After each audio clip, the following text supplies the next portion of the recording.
Kemudian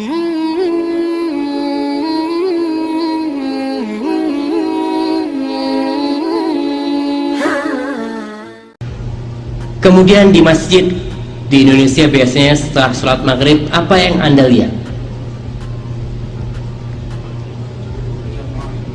Apa? Nyanyi-nyanyi rame. Apa yang Anda lihat? Apa? Nyanyi-nyanyi rame. Macam-macam lah, yang sholawat kepada Rasul sallallahu alaihi wasallam, zikir, pujian buat para sahabat, pujian buat Rasul sallallahu alaihi wasallam. Orang keluar dari rumahnya berangkat ke masjid, salah satu tujuannya apa? Mendapatkan ketenangan. Tapi sampai masjid mau berdoa ini rame sendiri, sallallahu ala Muhammad.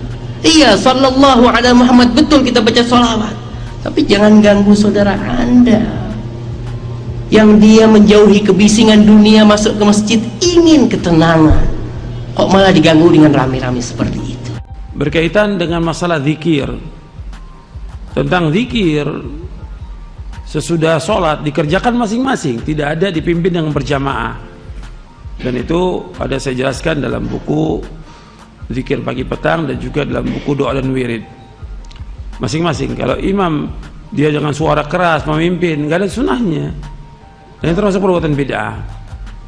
Artinya zikir itu masing-masing, imam sendiri masing-masing dan makmum juga masing-masing, karena Rasulullah SAW mencontohkan demikian. Rasulullah ketika berzikir, Rasulullah sendiri berzikir, sahabat berzikir sendiri, nggak ada yang berjamaah dan nggak dipimpin.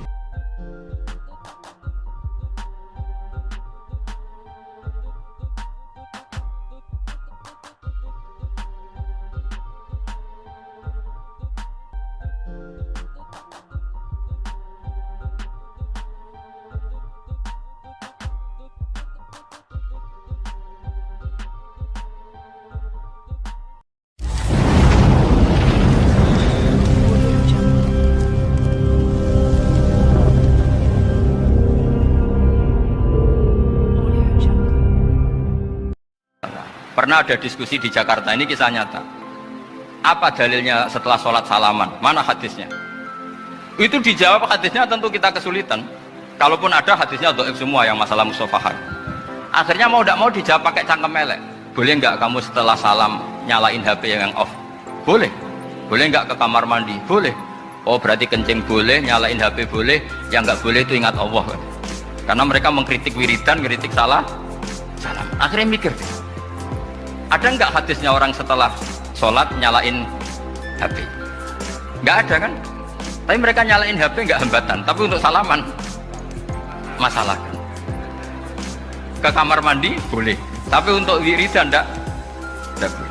Akhirnya mereka sadar, oh iya, lama-lama dibisi gini yang kelompok itu, kamu itu korban aliran supaya kamu nggak ingat Allah, ingatnya HP-nya.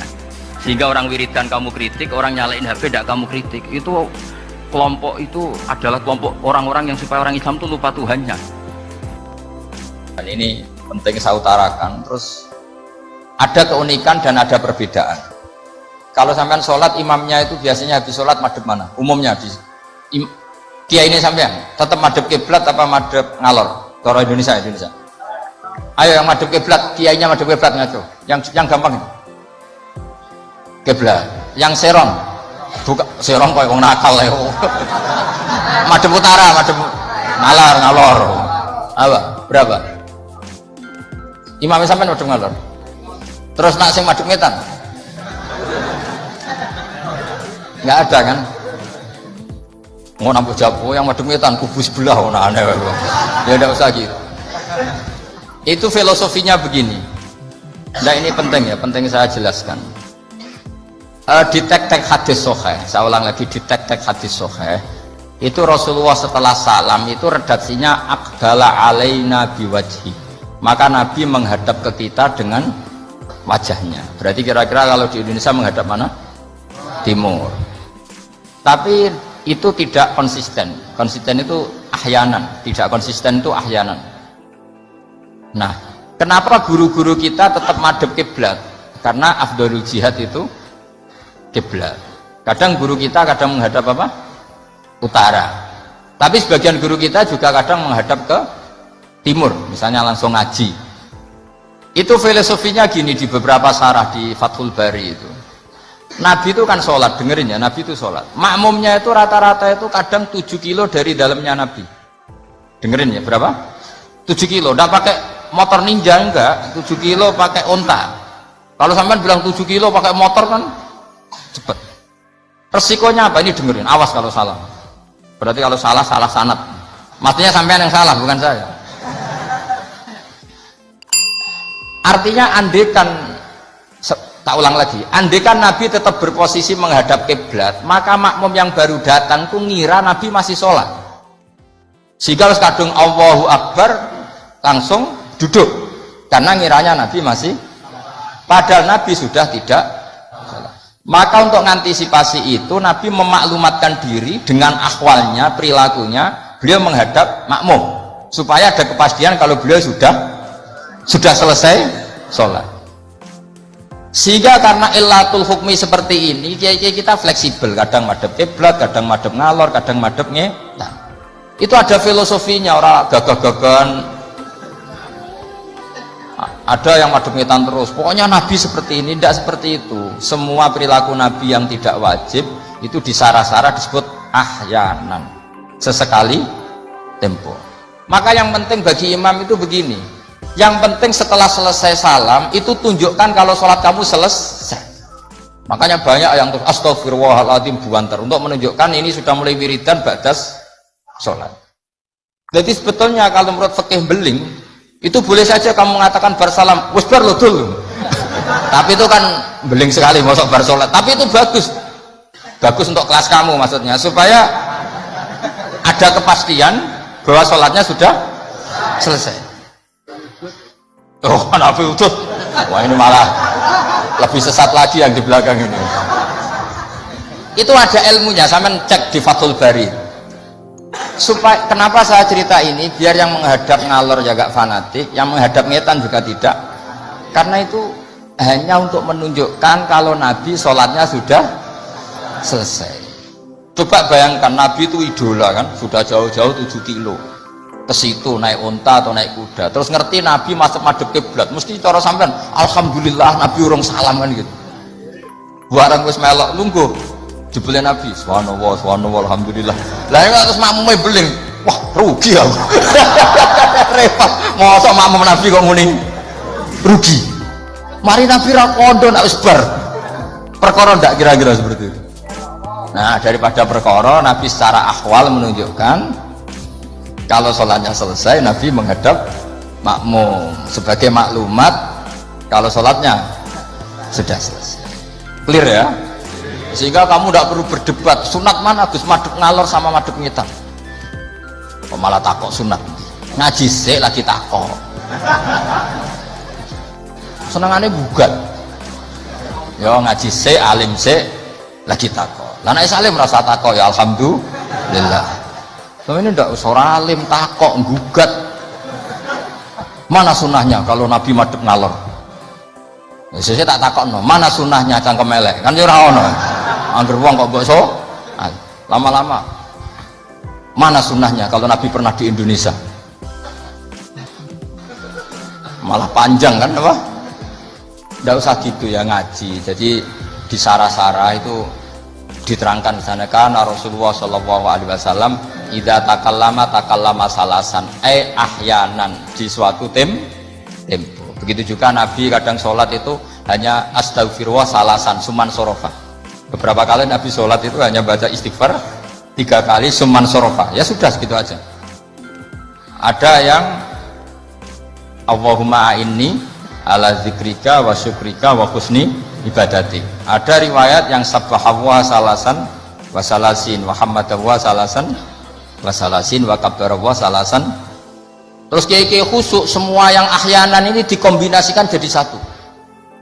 Jadi kita yang ahlul ilmi ini eskal. Wong Nabi itu paketnya satu-satu, tapi oleh kiai khusyuk itu semuanya dirangkum jadi paket lengkap. Ini ya ada, tasbihnya ya ada, doanya ya. Maka makmum-makmum yang kesibukan ini bingung, ini gimana ini paket lengkap kan lama akhirnya. Lewong sholat yang rukun saja lama nggak boleh, apalagi wiridan. Maksudnya bukan terus nggak boleh ya enggak, maksudnya yuk mikir makmum. Makanya diantara ciri khas Indonesia itu walinya sebagian diyakini dari Samarkand, dari Tashkent, Uzbek, sebagian tentu. Itu saya ketika mondok di Mbah Mun, itu Mbah Mun yang mimpin sholat, itu kalau wiridan ya separuh sudah bubar. Saya pernah di Lirboyo melihat ya separuh sudah bubar. Ternyata yang kelakuan kayak gitu ada di Uzbek. Meskipun imamnya mursyid separuh bubar. Itu tradisi yang bagus, itu harus ditiru. Artinya harus ditiru gini, untuk menjaga konstitusi wong nunggu guru ono separuh. Untuk menjaga konstitusi kalau nggak wajib ada yang bubar. Kalau semuanya nunggu berarti ini mewajibkan sesuatu yang tidak wajib. Itu bahaya kalau dalam konstitusi ilmu. Sayyid Abdullah bin Husain bin Thohir yang ngarang Sulam Taufik itu diantara masalah besar dalam ilmu apa? Ijabu malam yajib, mewajibkan sesuatu yang tidak wajib. Sehingga para ulama itu yang ikuti Sulam Taufik yang dikarang Sayyid Abdullah bin Husain bin Thohir, benar ya, Abdullah bin Husain bin Thohir. Itu kalau muridnya wiridan terus dia mau, cung ora wajib kok wiridan terus, kok dikira wajib. Tapi nak tahu ora tau wiridan ya dia sunat ora tau mbok lakoni. Nah itu akhirnya di Indonesia itu bagus, pondok-pondok besar di Indonesia kalau kiainya, padahal yang imami kiainya, apalagi ketua keamanan malah ditinggal. Oh penggane nangkep wong kan gitu. Saya dulu pernah sholat, Mbah Mun gak ngimami, yang ngimami ketua keamanan itu belum takbir separuh sudah bubar karena kecewa, kan kita ingin makmum Mbah Mun, ngapain ini yang maju? Wah repot ya. Jadi tradisi itu jangan pahami yang macam-macam ya. Bubar separuh, anggap saja menjaga konstitusi ilmu bahwa tidak boleh yang nggak wajib berstatus wajib. Tapi yang tetap wiridan ya monggo, mungkin tidak punya kesibukan. Sehingga Quran itu fleksibel. Orang baik itu siapa? Orang baik adalah yadhkuruna wa qiyamau wa qu'udaw wa ala junubihim. Jadi wiridan tidak harus lungguh, sambil berdiri ya boleh, sambil jalan ya boleh. Fa idza qudiyatish sholatu fantasiru fil ardi wabtahu min fadlillah wazkurullaha katsiran. Itu ayat wazkurullaha katsiran itu setelah fantasiru ya sudah, kalau mau bubar ya bubar nggak apa-apa. Tapi harus selalu ingat Allah. Jadi dulu itu ulama dulu itu rileks. Makanya di kenangan hadis-hadis sahih, faminna man kada, sebagian kita begini, sebagian kita gini. Padahal itu masih disaksikan Rasulullah Shallallahu Alaihi Wasallam karena nggak boleh ijabu malam yajib. Dari Dawe Sayyid Abdullah bin Husain bin Thohir pengarang Sulam Taufik, di antara kesalahan dalam ilmu adalah apa? Mewajibkan sesuatu yang tidak wajib. Sehingga Rasulullah saking menjaga konstitusi itu, Rasulullah itu figur yang luar biasa. Sampean sowan bupati atau sowan kiai barokok bertangi itu kira-kira sopan apa enggak? Enggak sopan kan? Harus sikatan dulu.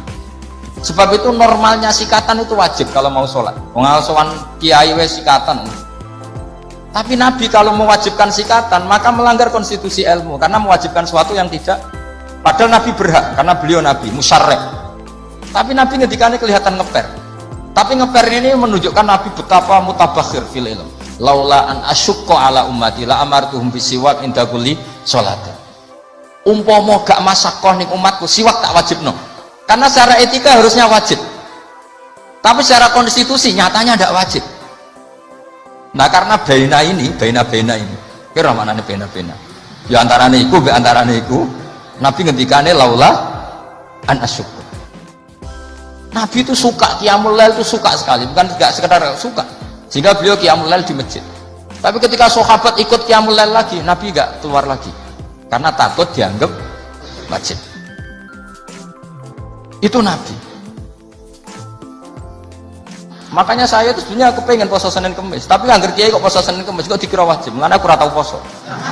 Maksudnya aja ditiru. Ini mau cerita. Ini agak-agak arogansi ilmu, tapi memang harus ada yang jaga konstitusi ilmu.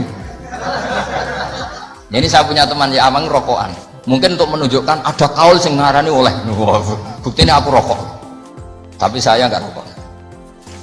Jadi harus ada yang menjaga konstitusi ilmu.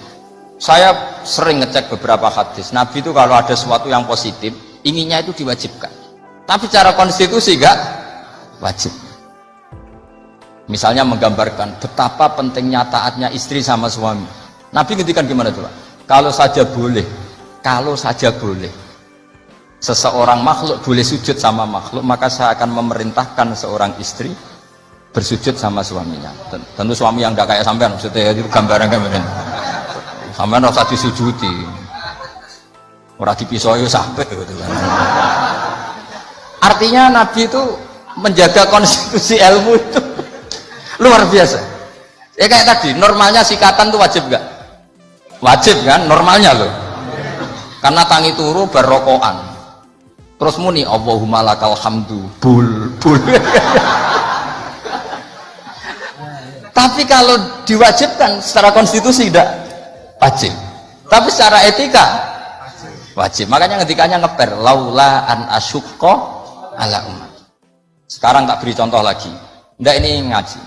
Saya tadi sudah pamit sama Habib Bidin. Saya kalau Rejab itu memang nggak ngaji sudah. Jadi saya perahi bukan ada masih di Damaran. Nanti saya tinggal satu pertemuan.